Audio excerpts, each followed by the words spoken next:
So the first and most important lesson is that you will never ever do a speaking engagement for free.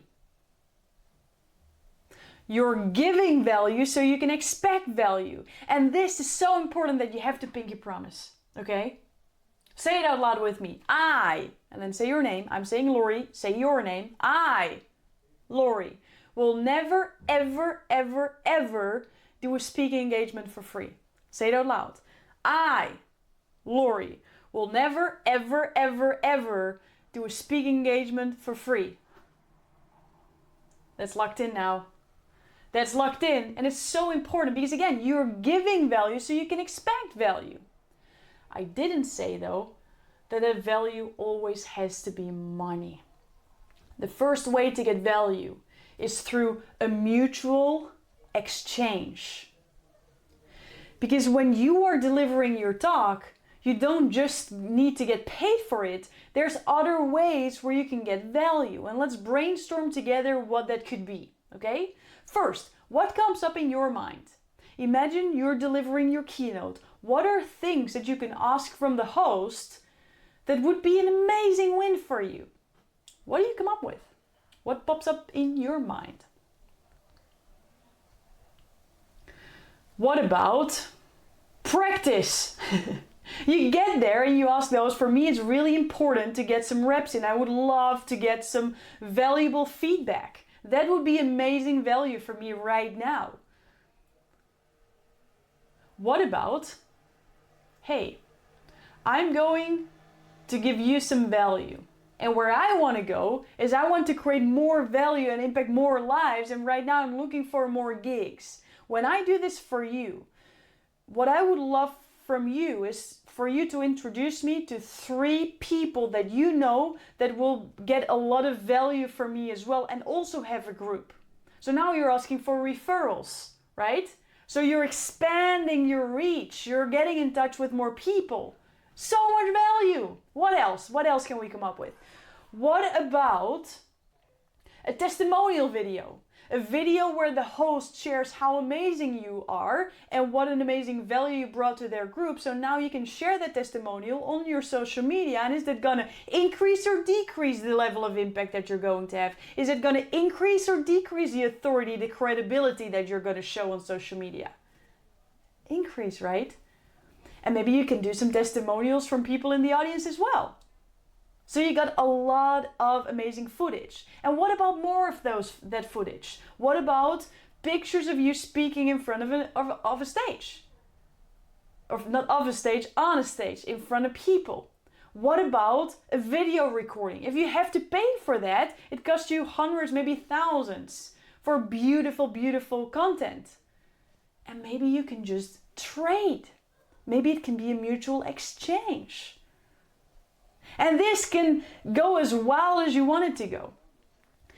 I'm going to tell you a story which is very hopefully opening up the imagination that you have what an exchange could be like. Okay? Because there was a time where I was living in Tenerife, and this is an island of Spain. It was beautiful, beautiful, and I got a DM from someone living there who saw my profile and saw you're doing speaking engagement, and I would love to have you on my retreat sharing for the people that come to the retreat about public speaking.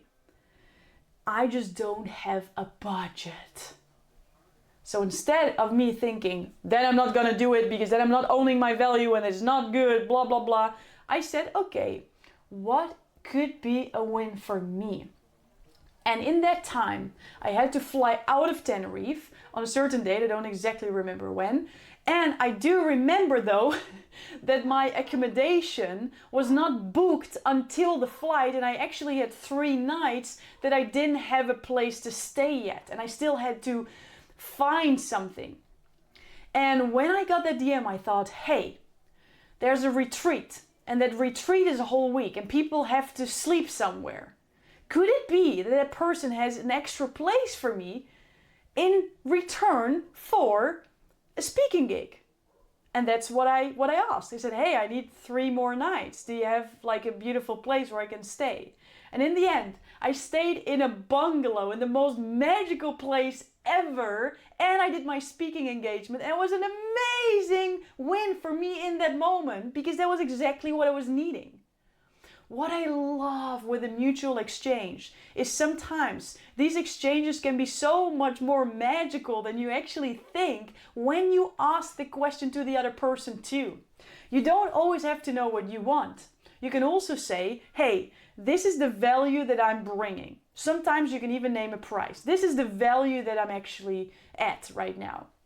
And I'm giving it to you for no cost, not for free. I'm giving it to no cost. What is a value that you feel, knowing who I am and where I want to go, that is in your skill set or is around your capabilities that you feel would really be valuable to me? And then sometimes they can come up with crazy ideas. I had someone helping me with my full scissor reel, and that was actually a Hollywood producer based on all win-win-win-win-win situations. Opening the scope of the imagination of another person because they know what their capabilities are. I've heard from people who went flying to certain places because people have hotels, people have air miles, and then you can create whole crazy win-wins. And maybe they have a skill that you want to learn and you can do a skill exchange. Maybe, there's so many different ways where you can find value in the exchange that's truly, truly helping you on the path that you are on right now. And, sometimes contributing to a cause is also value. You get a lot of fulfillment by sometimes doing something for a lower cost or no cost because someone else gets incredibly happy and you get incredibly satisfied through the process. You're just never doing it for free. You might decide, I'm going to lower the cost or do it at no cost, and we will have a mutual exchange that feels fair on both sides. Does it make sense? So the first way is a mutual exchange, but there's way more different ways how you get value from speaking. Let's find out what they are, okay? Let's dive in.